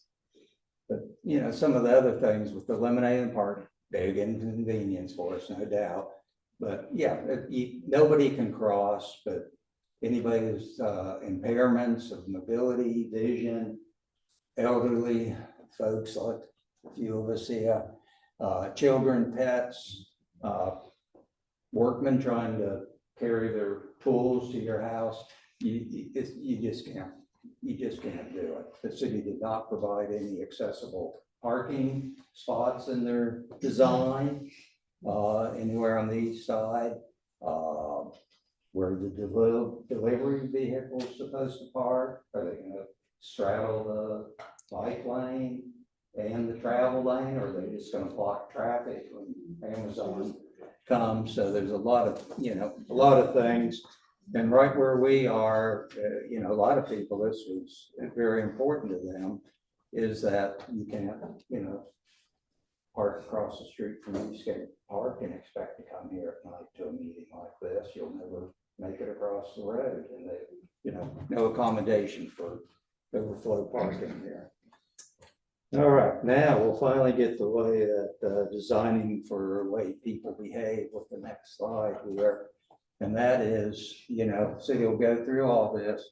Experience, this is my opinion, experienced cyclists will still continue to use the west side for southbound travel. Because you want to go fast, you got the hill behind you. You need, if you're doing 25, 30 miles an hour on a bicycle, you want freedom of movement. You can't be constrained in a bike lane to do that. Also, the utility contractors, city services, everybody is going to either be blocking the travel lanes, like we just discussed, or blocking the cycle track, and they're going to be out there doing it. I'll be parking when necessary in front of my house, regardless of how many signs are out. And, is the city going to enforce that? They can't enforce the speed limit. Are they going to enforce parking and loading regulations? I don't think they have time. Next slide just shows that the city has, through their process, pretty much ignored the public input. Over 3/4 of the folks in the last go around said no, not in favor. One thing to, a lot of folks signed on to the letter petition. We sent that to appropriate city officials, council members. The response from the city was, yes, what the response was. Crickets. Crickets is the response. So in a lot of those, anybody can, respond to the city's request, but one thing I'd like to point out is that nearly everyone in opposition identified themselves, full names, and their addresses, and certainly the 78 neighbors that signed the letters, most of those in opposition didn't identify themselves or identify themselves as neighborhood residents, which is okay. There's a lot of, people that get on bike paths anywhere, and, can't blame them. Next slide on alternative solutions. There's all kinds of ways to help pedestrian and bicyclists. But we haven't done this first step yet, and that's the data collection and analysis. So just skip that. And finally, the recommendation and action plan.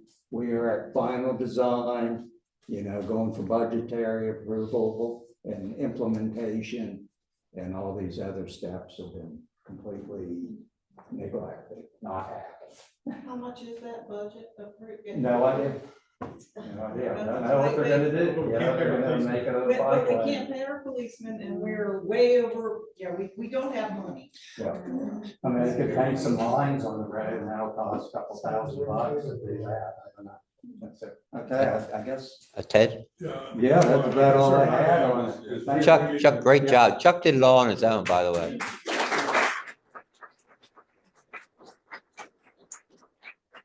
We read about pedestrians being struck by cars all the time, and they're often usually on thoroughfares.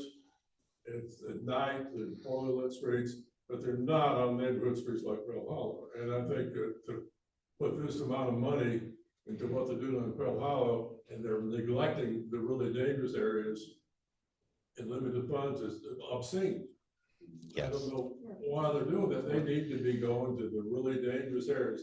You like Six Forks Road, no sidewalk, going down the west side at night, and those are things that could be fixed. They're not taking petitions for putting in sidewalks. And sidewalks do a lot more for things. Well, they're gonna. Persisting to this is beyond me. Well, they're gonna put up a transportation bond, and sidewalks is a major portion of it. Yeah. It's not road improvement like you'd expect. A lot of it is sidewalk improvement. And it's just, you putting, you see where the bike lanes are, and they come and they go, and it's just been a miserable execution, and they don't know what they're doing. Well, interestingly, for the city of Raleigh and the Uniform Development Ordinance, bicycle facilities are to be provided for Millbrook, Six Forks, Falls of the Moose. Right. You know, that's in their own plan, and there is no plans for that. Why do they want to do, why do they want to do this? Whose idea is it to do? It's one way to spend some money in Midtown. Comment and question. Yes. Question first. You did your survey. Yes. How many of those people that you saw riding were kids? They're gonna ride Half, bikes anyway. there's a couple of guys that regularly commute, come and go, you know, a lot of kids, you know, after school, weekends. They'll be our same neighbors riding back and forth, you know, so that makes it count. This, watching your presentation, I think that what's happened here, why you're not getting any traction, is that the city needs to check a box. And that box is simply, I saw a survey, I read a survey within the last 12 months about the city of Raleigh and the livability in the city of Raleigh. And a big section of that was how bike friendly we are.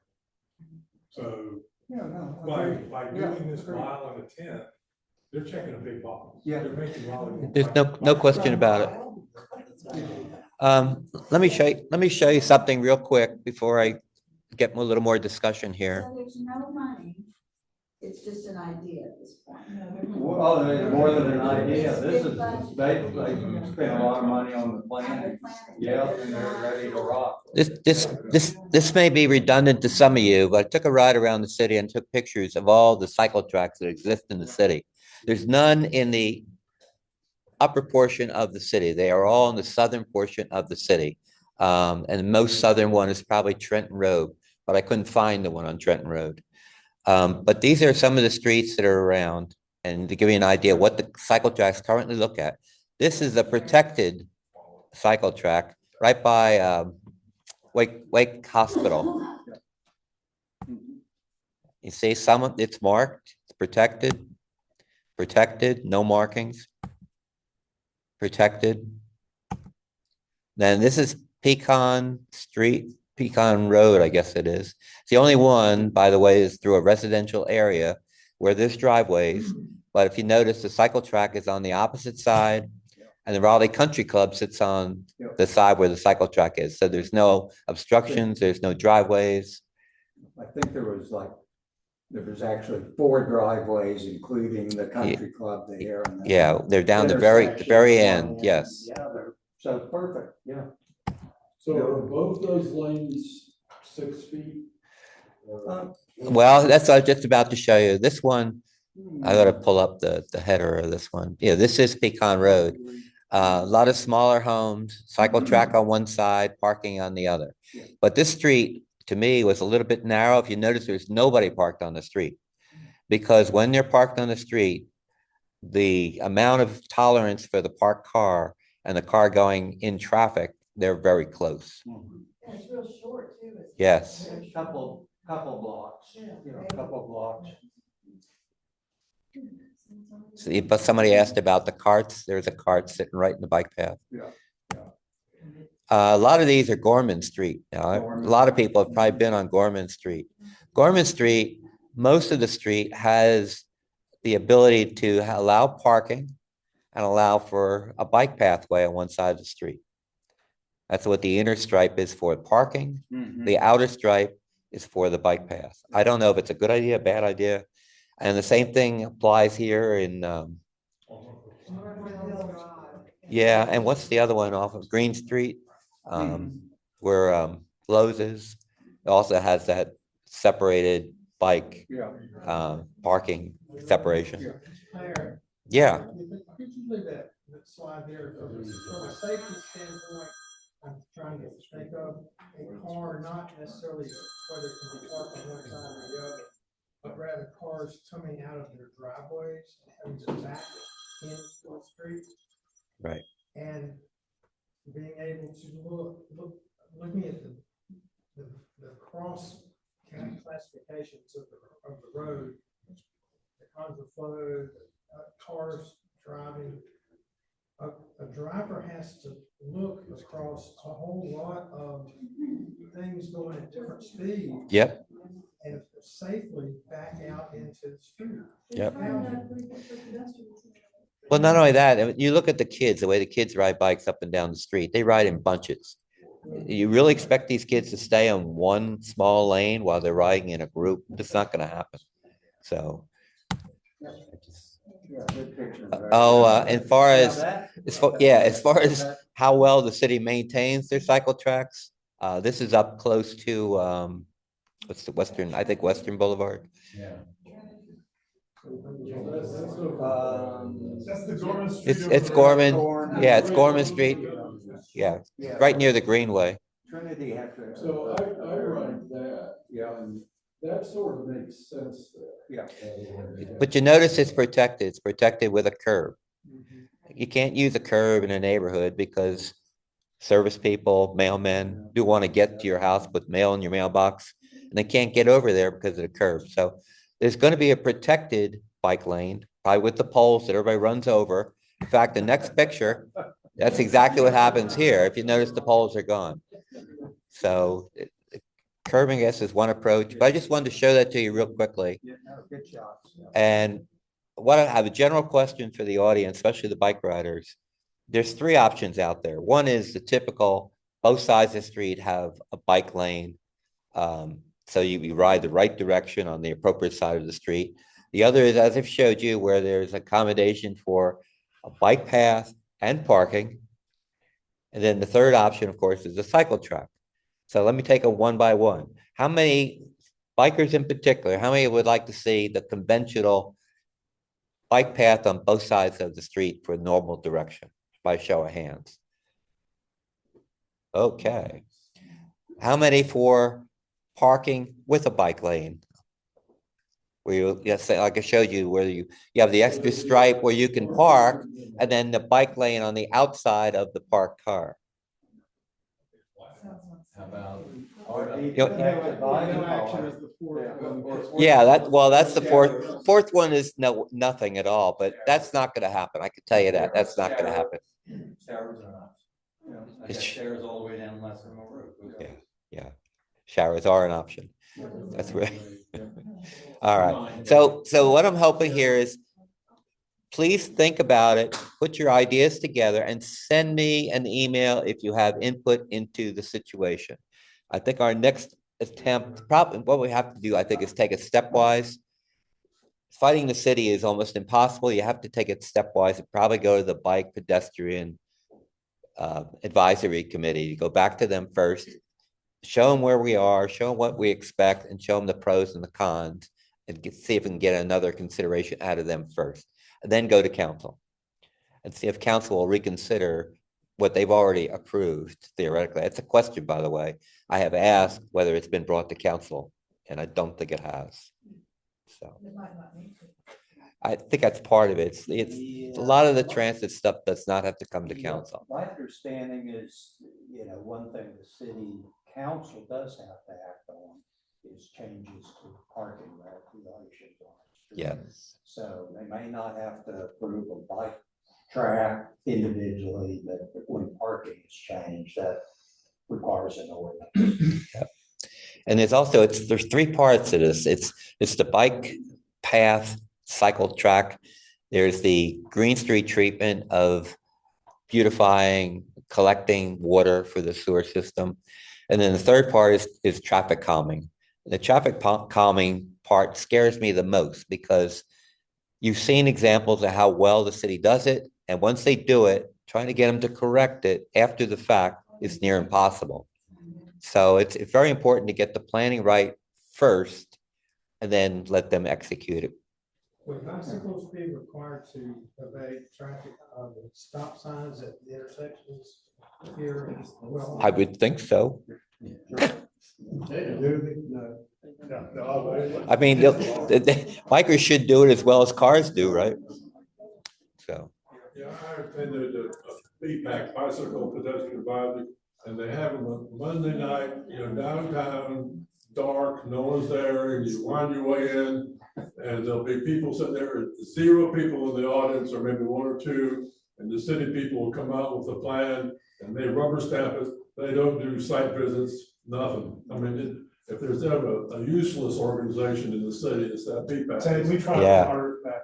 We go out and we see these things and we review all the plans. Just because you're not sitting in the audience doesn't mean that we're not doing work. I was the chair of the feedback. Because I've seen them, look at some of these bridges and things, and there are blind spots, and there's all sorts of things that the city does when they put things in, that if you go out and look at them, they could have been made safe.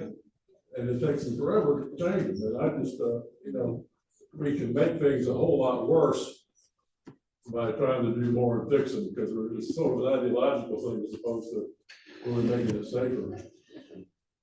Well, as I said, I want to gather as much input as I can. Chuck's done a great job. He's given you the facts pretty well, pro and con. But, and I've got my own feelings. I don't want to bias anybody. I'm not in favor of the cycle track. That's the best way to put it.